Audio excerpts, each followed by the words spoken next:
There is something deep within every human soul that nothing in this world can satisfy. You can fill your days with activity, surround yourself with people, achieve goals, and still, when the noise fades, there remains a quiet longing, a space only God can fill. That is not weakness, that is design. You were created for His presence. Without it, something essential is always missing. We often try to move forward in life relying on our own understanding, our own strength, our own plans. And for a while it may seem like enough. But then the weight of life begins to press in, decisions become heavier, burdens feel harder to carry, and peace becomes more difficult to hold on to. It is in those moments that we begin to realize that what we truly need is not more effort, not more control, but more of Him. God's presence is not just a beautiful idea or a comforting thought. It is the very source of life, peace, and direction. Without His presence, we may exist, but we do not truly live in the fullness He intended. There is a difference between living a life filled with activity and living a life filled with God. One exhausts you, the other sustains you. Sometimes we convince ourselves that we can manage on our own. We say, I will pray later, or I will seek God when things settle down. But life rarely slows down on its own. And the longer we delay entering His presence, the more we begin to feel the emptiness grow.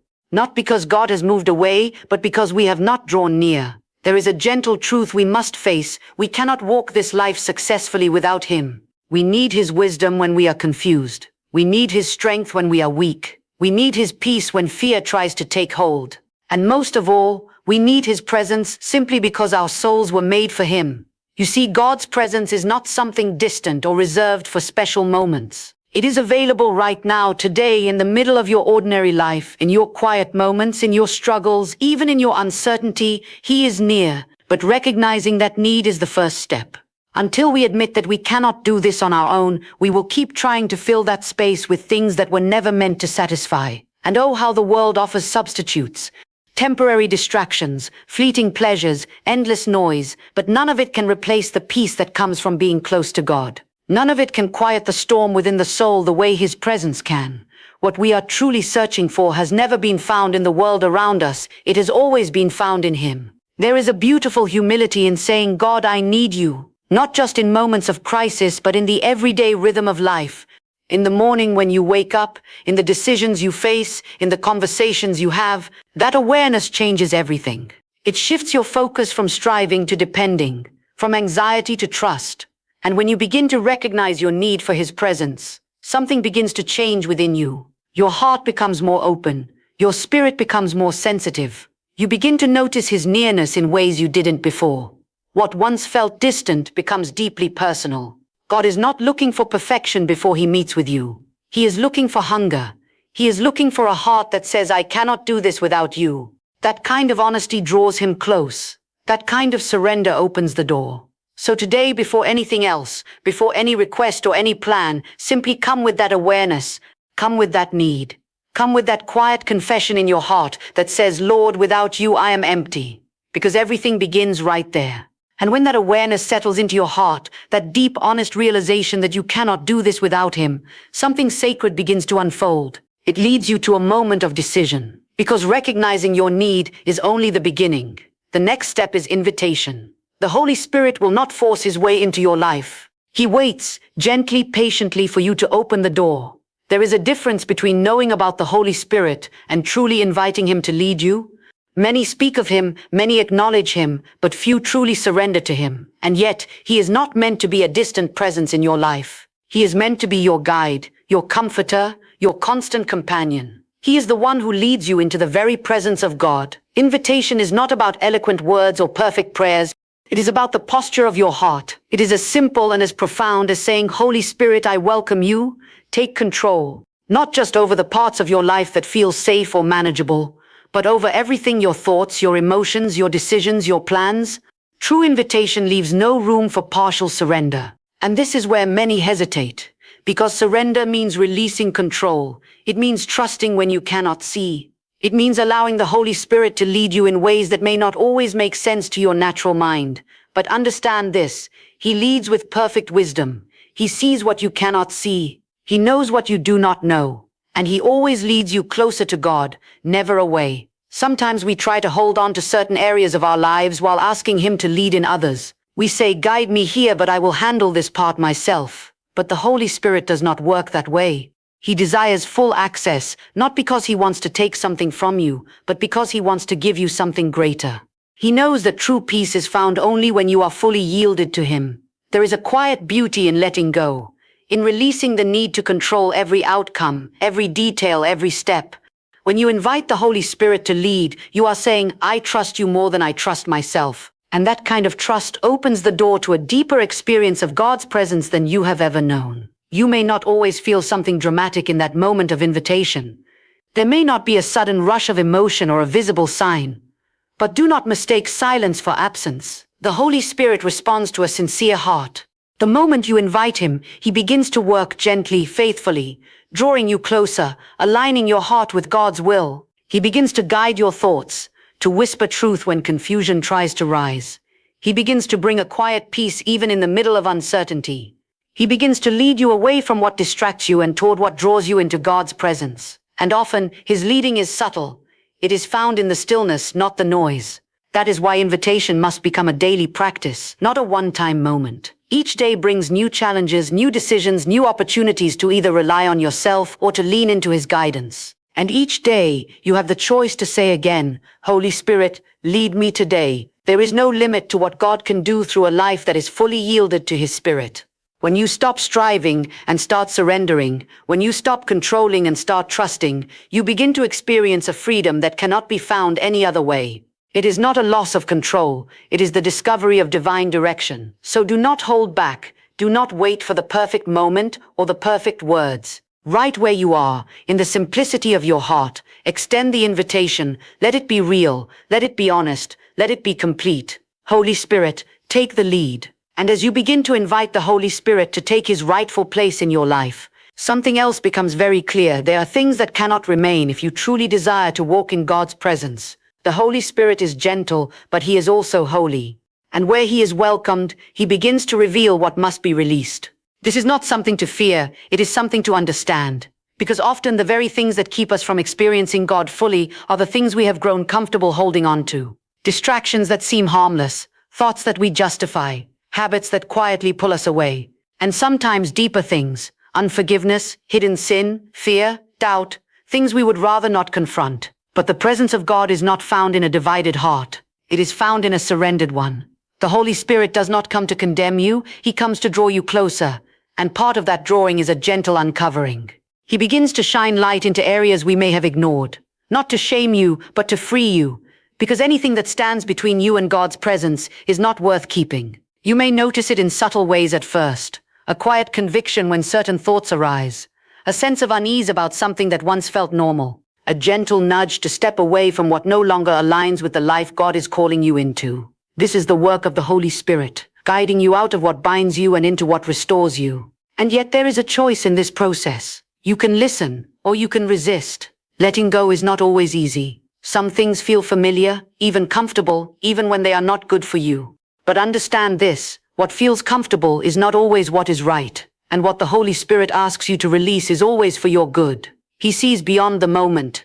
He knows what is waiting for you on the other side of obedience. There is also the noise of the world, the constant distractions that fill your mind and occupy your attention. It is possible to be so busy, so consumed with everything around you, that you leave no space to hear his voice. Not because he is not speaking, but because there is too much competing for your attention. Sometimes, entering God's presence requires stepping away from that noise, turning down the volume of the world so you can hear the whisper of the Spirit, creating moments of stillness where your heart can become sensitive again. And then there are the deeper barriers, fear and doubt. These can quietly stand in the way, convincing you that you are not ready, not worthy, or not capable of drawing near to God. But those thoughts do not come from him. The Holy Spirit leads you with truth, not fear. He calls you closer, not pushes you away. Letting go of fear means trusting that God's presence is a place of safety. Letting go of doubt means believing that he truly desires to meet with you. And letting go of sin means choosing his way over your own, even when it costs you something. Because yes, there is a cost to surrender, but it is never greater than what you gain. Every time you release something that separates you from God, you make room for something greater. His peace, his clarity, his presence. And what you receive in return far outweighs anything you leave behind. There is a freedom in a clean heart, a lightness in a surrendered spirit, a joy that comes from knowing nothing stands between you and Him. The Holy Spirit will never force you to let go. He will invite, He will lead, He will gently prompt, but the decision remains yours. And each time you say yes, each time you release what He reveals, you move deeper into God's presence. So do not hold tightly to what He is asking you to release. Do not cling to what keeps you distant from the very presence your soul longs for. Trust Him enough to let it go, because what He has for you is far greater than what you are holding on to. And as you begin to let go of the things that once stood between you and God, you will find that your heart becomes more open, more aware, more responsive to His presence. But there is something you must understand. This nearness with God is not meant to be a moment you visit occasionally. It is meant to become a way of living. There is a difference between encountering God once and walking with Him daily. A single moment can touch you, but a daily relationship transforms you. And the Holy Spirit does not simply lead you into one experience of God's presence. He leads you into a life that remains there. This is where many quietly drift. They have felt His presence. They have known what it is to be close, but then life becomes busy again. Responsibilities return, routines take over, and slowly, without even realizing it, the intentional time with God begins to fade. Not because the desire is gone, but because it is no longer being nurtured. Intimacy with God grows through consistency. It is not built on occasional moments of passion, but on daily choices of connection. It is in the quiet times when no one is watching, in the simple acts of turning your attention toward Him again and again. It is waking up and choosing to acknowledge Him before anything else demands your focus. It is setting aside moments to speak with Him, not out of obligation, but out of desire. And yes, there will be days when it feels easier than others. There will be times when you feel deeply connected, and times when it feels quiet, even distant. But intimacy is not based on feeling. It is built on faithfulness. The Holy Spirit is always present, always ready to draw you closer, even when your emotions do not reflect it. You do not have to strive to create something extraordinary. You simply need to be present with Him. Prayer becomes more than words. It becomes conversation. Not something rushed or repeated, but something real. Speaking honestly, listening quietly, allowing space for His presence to settle in your heart. There is a depth that comes when you stop trying to impress God and simply begin to be with Him. And worship, it is not confined to a place or a time. It is the posture of your heart. It is choosing to honor Him in the middle of your day, to turn your thoughts toward Him, to recognize His goodness even in the smallest moments. Worship shifts your focus. It lifts your eyes from what is around you to who He is. And then there is stillness. Something so rare in a world that never seems to slow down. Yet it is often in the stillness that the Holy Spirit speaks most clearly. When you quiet the noise, when you allow your mind to settle, you begin to notice His presence in a deeper way. Not because He has just arrived, but because you have become aware. This kind of daily intimacy does not happen by accident. It is cultivated. It requires intention. It requires you to choose Him again and again over the distractions that compete for your attention. But what you receive in return cannot be measured. Because as you remain in His presence, something begins to change within you. Not suddenly, but steadily. Your thoughts begin to align with His truth. Your heart becomes more at peace. Your reactions become more guided, less impulsive. You begin to carry His presence with you, not just in moments of prayer, but into every part of your life. And this is what the Holy Spirit desires, to make God's presence not just a place you visit, but a place you live. So whether you are in a quiet room or in the middle of a busy day, whether you feel it strongly or not at all, continue to draw near. Continue to turn your heart toward Him. Continue to make space. Because the more you do, the more you will realize you are never walking alone. Stay with Him. And as you begin to walk in this daily closeness, as your heart grows more sensitive to His presence, you will come to moments where the Holy Spirit begins to lead you in ways that stretch you. Not always in ways that are loud or obvious, but often in quiet impressions, gentle promptings, and subtle directions that require something deeper than understanding. They require trust. Because it is one thing to invite Him and another thing to follow Him. The Holy Spirit does not simply comfort, He guides. And His guidance will not always align with what feels logical or safe to your natural mind. There will be moments when He nudges you to step forward, when you would rather stay where you are. Moments when He asks you to release something before you can see what will replace it. Moments when He leads you into silence when you want answers, or into action when you feel unprepared. And in those moments you are faced with a choice. Will you trust His leading, or will you retreat back into what feels familiar? Trust is not proven when everything makes sense. Trust is revealed when it doesn't. You may not always understand why he is guiding you a certain way. You may not see the full picture. In fact, most of the time you won't. The Holy Spirit sees beyond what you can see. He knows the outcome before the journey even begins. And his desire is not just to get you to a destination, but to shape your heart along the way. There is a deep peace that comes when you stop needing to have all the answers. When you release the pressure to figure everything out and simply begin to follow. That peace is not rooted in clarity of circumstances, but in confidence in him. Sometimes his guidance will be as simple as a quiet check in your spirit.